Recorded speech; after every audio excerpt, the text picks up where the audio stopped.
मेरा बच्चा, मेरा इसको चाहिए मेरे को, या तो मेरा इंसाफ करो जी, मैं इंसाफ मांगती हूँ मेरे बच्चे के लिए। उसको मैंने जब उन्होंने लिटाया ना, उसको देख के तो मेरे कलेजा फट गया। आंसू नहीं निकले लेकिन सुन्न हो गई थी मैं वहीं। जिसकी बच्ची जाती है उसी के दिल पे बीतती है, जब उसकी बच्ची जाएगी तो उसे पता लगेगा कैसे दिल पे बीतती है फिर। अब बच्ची तो चली गई मेरी, अब वापस तो आएगी नहीं, जो वापस आ जाए।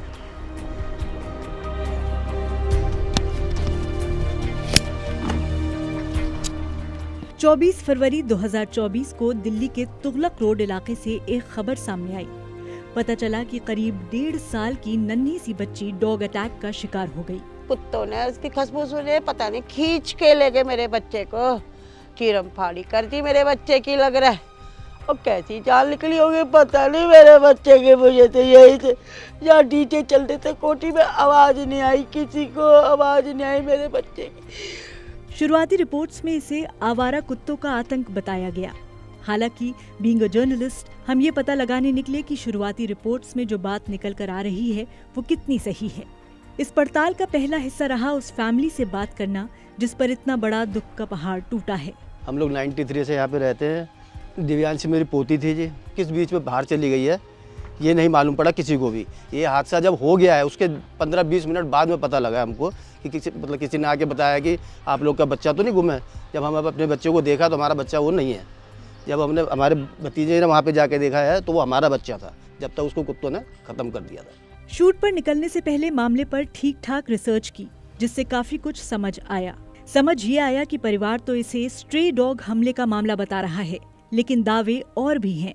स्ट्रे डॉग्स को प्रोटेक्ट करने वाली एनजीओज ने केस पर अपनी खुद की इन्वेस्टिगेशन कर एक प्रेस रिलीज जारी की, अकॉर्डिंग टू विच बच्ची की फैमिली जिस धोबी घाट कंपाउंड में रहती है वहां एक पिटबुल भी पल रहा है और इस इंसिडेंट के बाद से उसे देखा नहीं गया है। तो सवाल ये भी था कि क्या बच्ची की मौत वाकई स्ट्रे डॉग्स का आतंक था या उस पिटबुल का जो परिवार के साथ ही रहता है।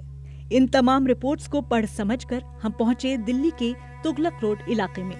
साफ सुथरी सुनसान लेन्स में चारों तरफ बड़े बड़े सरकारी बंगले और बीच में धोबी घाट कंपाउंड, जहां करीब दर्जन भर परिवार अपने छोटे छोटे ईंट के मकानों में कई सालों से साथ रह रहे हैं। जिस परिवार ने बच्ची खोई है उस परिवार की आंखों में दुख साफ झलक रहा था। इन बेबस चेहरों में दर्द भी छुपा था और नाराजगी भी। मेरा नाम अल्पना है। अब मेरी लड़की का नाम है दिव्यांशी। अब वो है 1.5 साल की। और मैं उसको घुमा के लाई थी तो यहाँ पे मैंने उसको उतारा था।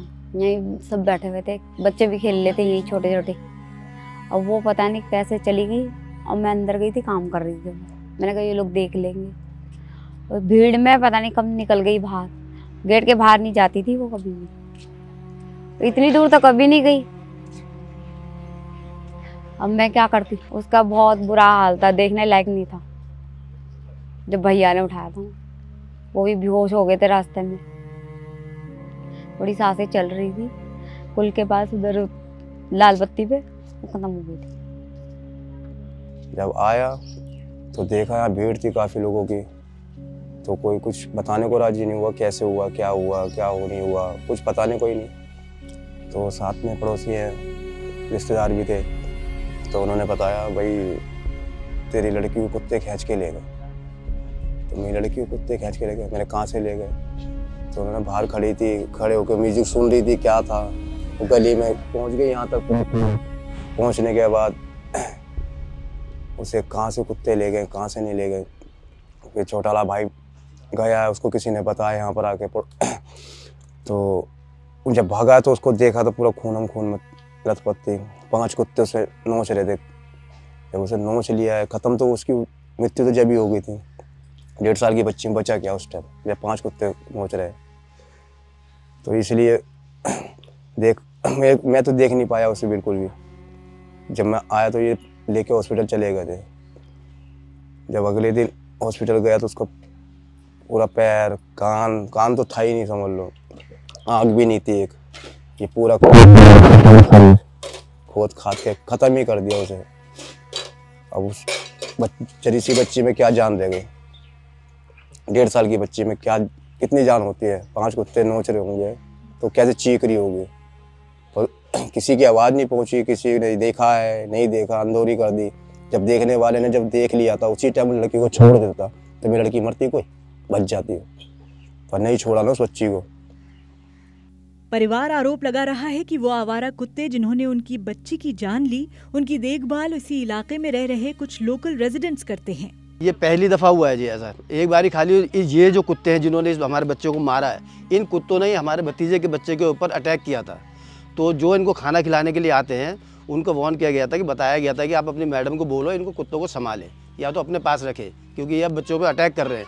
तो उस मैडम ने हमारे उस भतीजे को फ़ोन करके बोला था कि अगर तूने हमारे कुत्ते को कुछ बोला तो मैं तेरे को कोर्ट में खिंचवा दूंगी और जहाँ पे तुम रहते हो यहाँ से उठवा दूंगी। जिन लोकल रेजिडेंट्स पर यह परिवार आरोप लगा रहा है, हमने उनसे संपर्क साधने की कोशिश की, लेकिन स्टोरी पब्लिश होने तक कोई संपर्क नहीं हो पाया। जब बच्ची की मां से बातचीत चल रही थी तो कंपाउंड के अंदर से ही कुत्ते के भौंकने की आवाज आने लगी, लेकिन हमसे बताया गया कि ये पड़ोस का कुत्ता है जो बाहर नहीं निकलता। पड़ोसियों में डॉग है तो उनके साथ खेलती थी, वो डर नहीं लगता था सर। अब उसे नहीं पता था जंगली कुत्ते हैं वो। ये अंदर ही नहीं, वो तो उनके पालतू नहीं है। ये वो वाले कुत्ते नहीं है, बाहर नहीं निकालते वो, जल्दी बंद रहते। जब बच्ची के दादा से पिटबुल को लेकर सवाल किया गया तो उन्होंने कहा कि ये झूठा इल्जाम लगाया जा रहा है। वो सुन के उन्होंने मतलब उलटवार हमारे ऊपर करा है कि हमारे जो जिनको हम लोग खाना खिलाते हैं इन कुत्तों ने नहीं मारा उसको, जो कि कोई किसी का कोई पागल कुत्ता है पुटविल जो है उसने मारा है इसको। तो हम तो चाहते हैं कि अगर पुटविल नहीं मारा है तो हमको सीसीटीवी फुटेज दिखा दीजिए, उसके अंदर साफ पता लग जाएगा किसने काटा किसने मारा है। बहरहाल परिवार से बातचीत के बाद हम कुछ शॉट्स रिकॉर्ड करने के लिए बच्ची के घर के अंदर आ गए। कुछ 10 मिनट बाद जब बाहर निकले तो अचानक देखा कि सटे हुए घर से कोई तेजी से एक पिटबुल को कंपाउंड के कोने की तरफ ले जा रहा था। कैमरा रख चुके थे तो रिकॉर्ड नहीं कर पाए, लेकिन आंखों ने जो देखा वो जहन में रिकॉर्ड हो गया। वहां खड़ी एक महिला ने देख लिया कि हमने उस खौफनाक कुत्ते को देख लिया था। उसके चेहरे पर अजीब सी घबराहट आ गई। हमने उससे पूछा, ये कुत्ता यहीं का है?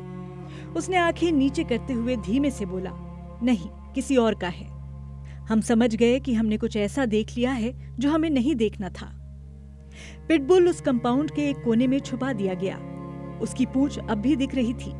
आगे बढ़कर कंफर्म करना चाहा तो केयरटेकर ने डांट दिया, काम हो गया तो चलो निकलो यहां से। जैसा कि पहले बताया, कैमरा पैक हो चुका था तो कुछ रिकॉर्ड नहीं हुआ, लेकिन एनजीओ का पिटबुल की मौजूदगी वाला दावा सच निकला। एनजीओ का दावा ये भी है कि इस पिटबुल को ब्रीडिंग के लिए पाला गया है। इसे हमेशा बांध कर रखा जाता है, जिसकी वजह से ये बिल्कुल फ्रेंडली नहीं है।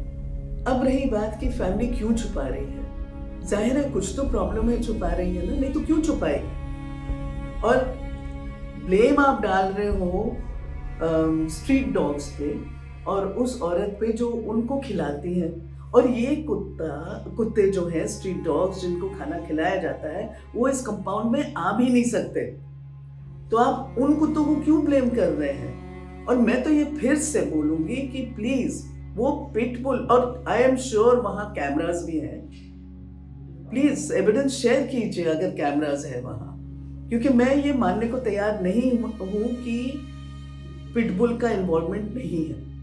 अगर इन्वॉल्वमेंट नहीं होता ये लोग पिटबुल को वहां से हटाते नहीं। पिटबुल ये कुत्तों की खतरनाक और आक्रामक नस्ल है। एज पर रिपोर्ट्स दुनिया में over 40% dog bite cases pitbulls के हैं, जिसकी वजह से इंडिया के कई हिस्सों में और दूसरे देशों में भी ये नस्ल बैन है। हमने सोचा बच्ची की पोस्टमार्टम रिपोर्ट से मामले पर और रोशनी पड़ेगी, लेकिन परिवार ने कहा कि पोस्टमार्टम तो हुआ है मगर सिर्फ उसकी रसीद है उनके पास, पूरी रिपोर्ट उनको सौंपी ही नहीं गई। We tried to get the report from various sources, but इस वीडियो के पब्लिश होने तक हमें वो डॉक्यूमेंट भी नहीं मिला। मगर एनडीएमसी की तरफ से जो मैसेज गया है उसमें सुप्रीम कोर्ट का जो कल आर्गुमेंट्स आए कि जितने भी एनडीएमसी एरिया में जंगली कुत्ते इन सबको ढूंढ ढूंढ के मारा जाए, उसमें साफ लिखा है, मैंने देखा है। तो चलो हमारी तो भतीजी रही नहीं, मगर कोर्ट तक ये बात गई, हमें अच्छा लगा, मगर हमारी बेटी को तो इंसाफ नहीं मिला। एनडीएमसी से लेकर तुगलक लेन के थाने तक कोई मामले पर बोलने को तैयार नहीं था, तो उनका पक्ष जानने की कोशिश भी नाकाम रही। और इस सब के बीच जिन स्ट्रे डॉग्स पर बच्ची की जान लेने का इल्जाम लगाया जा रहा था, शूट के वक्त उस लेन या वहां के पार्क तक में उनका नामो निशान नहीं था। इस बात में कोई दो राय नहीं कि एक फैमिली जिसने अपनी नन्ही सी जान खोई है, वो किस कदर दर्द में है। एक माँ ने जिस बच्ची को 9 महीने कोख में पाला, एक पिता ने जिसे कुछ दिन पहले ही उसके फर्स्ट स्टेप्स लेते देखा था। दादा दादी की सुबह अपनी इस छोटी पोती की प्यारी आवाज सुनकर होती थी, और भाई बहन जो अपनी उस सबसे छोटी बहन के साथ रोज खिलौने खेलते थे। वो छोटी बच्ची अब इस दुनिया में नहीं रही और कभी वापस भी नहीं आएगी। लेकिन ये मामला शुरुआती रिपोर्ट्स में जितना सुलझा हुआ लग रहा था, हमारी ग्राउंड रिपोर्ट के बाद उतना सुलझा नजर नहीं आता। हमने अपनी रिपोर्ट में इसके जितने पक्ष और फैक्ट्स हमें जिस तरह से मिले, ठीक उसी तरह आपके सामने रखे हैं। आपकी मामले पर क्या राय है, कमेंट में जरूर बताएं और स्विच को सब्सक्राइब करते जाएं।